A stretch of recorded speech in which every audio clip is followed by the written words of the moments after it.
ये क्या है ये सीएबी? कानून आपने विरोध किया जिसमें पड़ोसी देशों से जो शरणार्थी जो वहां धार्मिक वजहों से प्रताड़ित हैं उनको नागरिकता का रास्ता खुलेगा। इसमें क्या कौन से देश? पाकिस्तान है, बांग्लादेश है, अफगानिस्तान है। वहाँ से किस किस को कह रहे हैं आएंगे लोग? धार्मिक रूप से जो प्रताड़ित हैं। कौन से धर्म के? वहां पे तो देश के मेजोरिटी धर्म तो इस्लाम है, तो बाकी जो धर्म है, हिंदू हैं, बौद्ध हैं, क्रिश्चियन हैं, उनको बुला रहे हैं जी। बांग्लादेश, पाकिस्तान और अफगानिस्तान में लगभग 3 करोड़ से 4 करोड़ नॉन मुस्लिम्स रहते हैं। इनमें से अगर आधे भी हमारे देश में आ गए, इनको नौकरी कौन देगा? इनको कहाँ बसाओगे? इनको घर कहाँ से दोगे? इनको दिल्ली में बसाओगे, इनको बंबई में बसाओगे, इनको गुजरात में बसाओगे, इनको आसाम में बसाओगे, इनको त्रिपुरा में बसाओगे? कहाँ बसाओगे?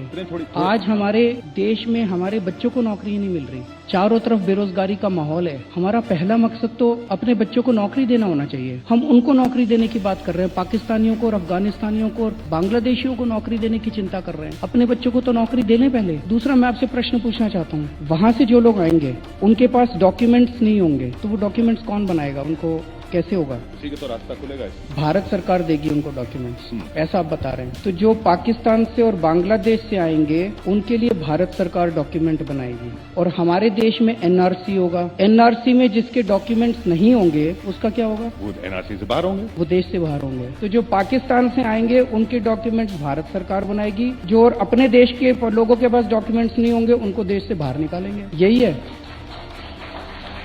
मैं समझना चाह रहा हूं। मैं भी अभी तक समझा नहीं हूं ये कानून है क्या चीज। कल मैंने एक स्टेटमेंट सुना था अमित शाह जी का, एक चैनल पे बोल रहे थे, जिसके पास डॉक्यूमेंट्स नहीं होंगे वो चाहे हिंदू हो चाहे मुस्लिम हो, उसको देश से निकाल दिया जाएगा।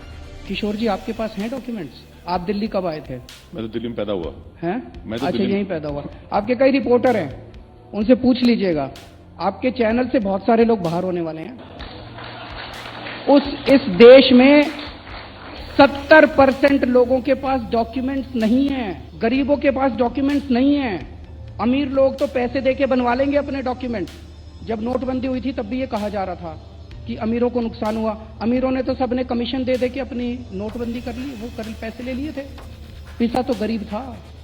अभी भी 70% गरीबों के पास डॉक्यूमेंट्स नहीं। तो क्या करोगे इसको? क्यों? मेरा अपना सुझाव है केंद्र सरकार को सुझाव है कि बहुत गंदा कानून है, पता नहीं क्यों लाए थे, सारा देश में आग लगी हुई है।